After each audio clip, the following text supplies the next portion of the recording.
Corona संक्रमण से लड़ाई में हर कोई अपने स्तर में शासन का साथ दे रहा है, कंधे से कंधा मिलाकर चल रहा है।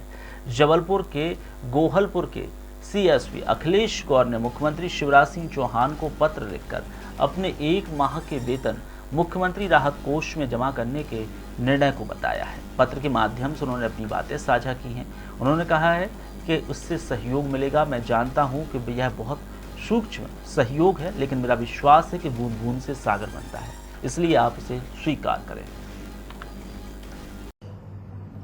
आज जैसे हनुमान जयंती भी है, इस पावन पर्व पर मन में एक नई कुछ करने की योजना हुई थी और पिछले दिनों हमने एक शांति समिति की बैठक ली थी, जिसमें इस क्षेत्र के गणमान्य नागरिक आए थे। जब हम कोरोना लॉकडाउन के संदर्भ में उनसे चर्चा कर रहे थे तो उसकी जो कठिनाइयां हैं वो हमसे चर्चा कर रहे थे वरिष्ठ अधिकारियों की उपस्थिति में। उसी में से एक नागरिक ने जब हम लोगों से कहा कि सर, इस लॉकडाउन में बहुत सारे लोगों का रोज़गार बंद हो जाएगा और हमें खाने पीने की व्यवस्थाएं नहीं हो पाएंगी, क्या आप लोगों में इतनी हिम्मत है कि आप भी अपनी सैलरी लेना बंद कर सकते हैं? तब से वो सवाल हमारे दिमाग में घर कर चुका था और उसी को दृष्टिगत रखते हुए हमने ये निर्णय लिया है कि हम 1 माह का वेतन आदरणीय मुख्यमंत्री जी की जो राहत कोष है उसमें हम जमा करवाने के लिए पुलिस अधीक्षक महोदय को पत्र लिखा है और इसे स्वीकार करेंगे माननीय मुख्यमंत्री, ऐसी हमारी अपेक्षा है। इसके पीछे दूसरा कारण यह भी है कि इस समय जनता इस कठिन दौर से गुजर रही है और अधिकारियों का और जनता का जुड़ाव बहुत ज़रूरी है और मैं ये मानता हूँ कि इस कदम से कहीं ना कहीं हम उनके समकक्ष होकर, उनके कंधे से कंधा मिलाकर उनकी इस लड़ाई में हम लोग साथ खड़े हैं। उनका विश्वास जीतने में और व्यवस्था बनाने में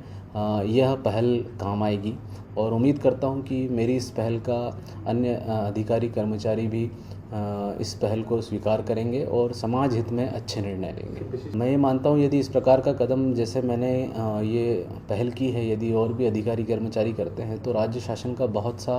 पैसा हम बचा सकते हैं और उस पैसे को हम इन राहत कार्यों में लगाकर एक नई परिपाटी स्थापित करेंगे, एक नई परंपरा स्थापित करेंगे जो जनता का प्रशासन और शासन के प्रति जो विश्वास जो डगमगा रहा है उसको पुनः स्थापित करने में बहुत बड़ा योगदान है। जी, मैंने अधिकारियों और वरिष्ठ अपने अधीनस्थ कर्मचारियों को ये कहा है कि कहीं ना कहीं हम समाज का ही भाग हैं